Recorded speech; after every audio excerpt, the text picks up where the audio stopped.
Nos sociétés se drapent souvent dans leurs valeurs humanistes pour imposer à chacun leur mode de pensée et de fonctionnement.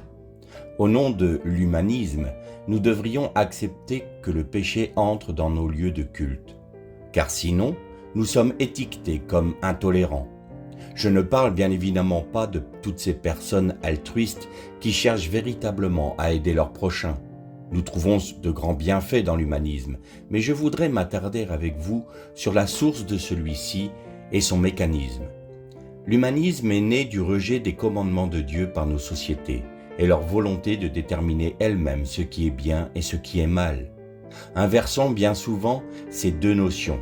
Ésaïe 5:20. Les hommes veulent toujours, et ce, depuis les origines, s'ériger en Dieu et décider par eux-mêmes ce qui doit être le bien et le mal, s'imaginant être libres de leurs décisions et oubliant qu'en se séparant de Dieu, ils se sont attachés à Satan. De ce fait, leurs émotions et leurs sentiments sont sous l'influence de ce dernier. L'humanisme utilise toujours nos mécanismes émotionnels et sentimentaux pour faire avancer sa propre pensée. Le pécheur ne doit pas être pris ou incité à changer de vie au nom du respect de la personne. Lui dire qu'il se perdra s'il s'obstine dans son péché est, aux yeux des « bons sentiments humanistes », un manque total d'empathie pour lui. J'ai souvent remarqué que lorsque vous contredisez une personne défendant ses valeurs humanistes, soudainement leurs bons sentiments s'évanouissent lorsqu'il est question de vous.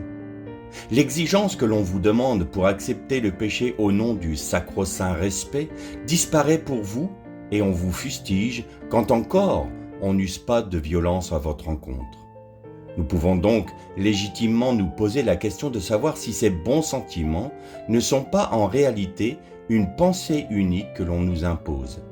Mais alors, ces bons sentiments sont-ils le reflet de l'amour du prochain ou du péché ? Que nous dit la Bible à ce sujet ? Tout d'abord, nous comprenons à la méditation de celle-ci que Dieu fit la création selon deux principes fondamentaux. Le premier est ce qui se dit en hébreu la gvoura. La gvoura veut dire la rigueur et la justice. Le second principe est la hesed. La hesed veut dire la miséricorde et la compassion de Dieu. Un midrash juif, c'est-à-dire un commentaire de la Torah, nous donne cette parabole. Chaque matin, Dieu s'assoit sur le trône de la justice et juge les hommes. Il les trouve coupables et prononce une sentence de mort sur eux. Ensuite, il se lève de son trône de justice et il s'assoit sur celui de la miséricorde et dit « À cause de ma miséricorde, je suspends la sentence de mort sur les hommes afin que le pécheur puisse se repentir et vivre. » Dieu ne peut pas déroger à sa justice, car il est un Dieu moral. Il se soumet lui-même aux lois de sa justice. À ce titre, il a de la haine pour le péché, mais au nom de sa miséricorde, il aime le pécheur. C'est justement au nom de cette miséricorde et de cet amour qu'il s'offrit en sacrifice en la personne de Jésus-Christ, pour que nous puissions bénéficier de cette miséricorde. Il paya lui-même le prix de notre rébellion. Mais il fait plus encore. Il déverse sur les hommes un esprit de repentance afin que ceux-ci puissent le saisir et se repentir. La repentance est la clé qui nous ouvre la porte de la miséricorde de Dieu et nous soustrait à la rigueur de sa justice. C'est par elle que nous obtenons par la foi le pardon de Dieu et notre réconciliation avec lui. La repentance prépare le chemin du Seigneur pour qu'il puisse entrer dans notre cœur et y régner.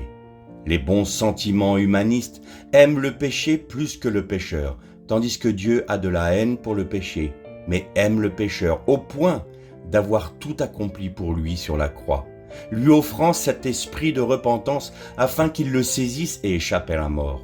Frères et sœurs, laissons le Saint-Esprit passer par le feu du jugement de Dieu, nos sentiments et nos émotions, afin que ceux-ci soient totalement épurés de toute scorie d'amour du péché au détriment du pécheur. Nous devons aimer comme Dieu le pécheur, mais haïr le péché.